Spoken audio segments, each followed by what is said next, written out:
बुर्ज खलीफा में एक रात बिताने के लिए कितना पैसा लगता है, रकम जानकर दंग रह जाएंगे। भारतवर्ष के सभी लड़कों को क्रश रश्मिका आखिर किसके साथ शादी करने वाली है और क्या वजह थी जिसके कारण द ग्रेट खली को WWE छोड़ना पड़ा। साथ ही अंत में जानेंगे एक ऐसे इंसान के बारे में जिसने अपनी पूरी जिंदगी में कभी रेस्टोरेंट का बिल पे नहीं किया। बस बने रहिए वीडियो के एंड तक। नंबर 1, वर्ल्ड की टॉलेस्ट बिल्डिंग बुर्ज खलीफा में रुकने का ख्वाब तो हर किसी का होगा, मगर उसे सच करना हर किसी के बस की बात नहीं, क्योंकि ये इतना महंगा जो ठहरा। जी हाँ दोस्तों, इसके अंदर मौजूद होटल में रुकने के लिए करीब 1.5 लाख रुपए तक भरने पड़ते हैं, जहाँ आपको आलीशान बेडरूम के साथ साथ खुद का थिएटर, लाइब्रेरी जैसी वर्ल्ड क्लास फैसिलिटी का लुत्फ उठाने को मिलेगा। नंबर 2, अब जरा इस शख्स से मिलिए। इनका नाम है साल्वाडोर दाली और इन भाई साहब ने आज तक अपनी पूरी जिंदगी में रेस्टोरेंट का बिल नहीं दिया और ऐसा इन्होंने अपनी अद्भुत कला से किया। दरअसल दोस्तों, साल्वाडोर दाली कोई और नहीं बल्कि विश्व प्रसिद्ध सरेनलिस्ट आर्टिस्ट है, जिनकी ड्राइंग की कीमत आपकी सोच से भी परे है। ऐसे में साल्वाडोर जिस भी रेस्टोरेंट में खाना खाते हैं उसके बिल पर बेहतरीन ड्राइंग बना देते हैं, जिसे बेचकर होटल के मालिक बिल से ज्यादा पैसे कमा लेते हैं या फिर यूँ कहे करोड़ों कमा लेते हैं। नंबर 3, मशहूर रेसलर ग्रेट खली को तो आप सब जानते ही होंगे, पर क्या आपको पता है खली को WWE क्यों छोड़नी पड़ी? दरअसल दोस्तों, खली के मुताबिक वो WWE बहुत पहले छोड़ना चाहते थे क्योंकि वो उनको पंजाबी प्लेबॉय की तरह ट्रीट किया जाता था, जहां उन्हें फीमेल रेसलर के साथ लाइव किसेस भी करनी पड़ती थी, जिससे उनकी वाइफ बेहद नाराज होती है और उन्हें इंडिया आने को कहती। इसके साथ ही खली को एक्रोमेगली नामक बीमारी भी है, जिसके चलते इंसान के बॉडी पार्ट जरूरत से ज्यादा बढ़ जाते हैं और इससे खली को काफी दिक्कतों का सामना करना पड़ा था। एट लास्ट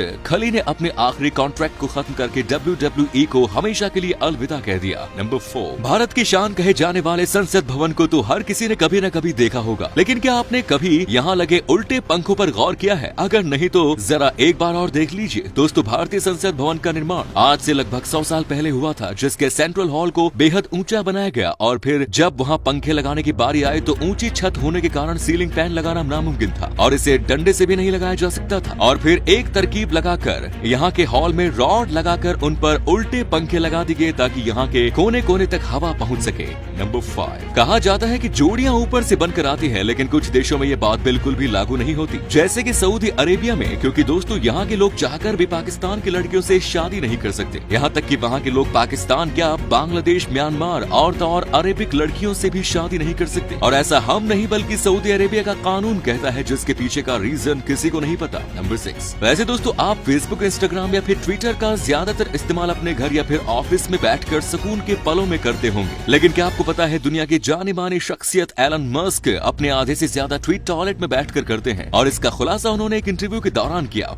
क्या पता इतने बिजी होने के चलते शायद उन्हें मोबाइल यूज करने का वक्त टॉयलेट में ही मिलता हो या फिर कुछ लोगों को इस तरह की कोई लत हो। वैसे आपको क्या लगता है? कमेंट्स में जरूर बताएं। नंबर 7, दोस्तों सिनेमा जगत में रिश्तों का टूटना और मिलना बेहद आम बात है और ऐसा कुछ साउथ की मशहूर एक्ट्रेस रश्मिका मंदाना के साथ देखने को मिला, जिन्होंने 2016 में कन्नड़ स्टार रक्षित शेट्टी से एंगेजमेंट की थी, मगर अफसोसन कुछ निजी मतभेदों के कारण ये जोड़ा बिना शादी के ही 1 साल के अंदर 2017 में अलग हो गया। फिलहाल ये दोनों जोड़ी अपनी अपनी जिंदगी में काफी खुश और सक्सेसफुल भी हैं, जो इनके फैंस के लिए अच्छी खबर है। नंबर 8, दोस्तों जहां दुनिया भर के देशों में कुछ इस तरीके के 2 रेलवे ट्रैक का इस्तेमाल किया जाता है, वहीं आपको जानकर हैरानी होगी कि बांग्लादेश इकलौता ऐसा देश है जहां ट्रेनें 3 रेलवे ट्रैक पर चलती है और ऐसा इसलिए है क्योंकि दोस्तों कुछ दशक पहले मीटर गेज ट्रेन चला करती थी, लेकिन मॉडर्नाइजेशन के चलते ट्रेन में भी बदलाव हुआ और सभी देशों ने अपनी रेलवे ट्रैक को और ट्रेन दोनों बदल डाले, मगर एक गरीब देश होने के नाते बांग्लादेश के पास इतना पैसा नहीं था, जिसके चलते उसने पुरानी ट्रेन को बदलने की जगह पुराने ट्रैक के बगल में एक और ट्रैक जोड़ दिया ताकि पुरानी ट्रेनों के साथ साथ नई ट्रेनें भी चल सके।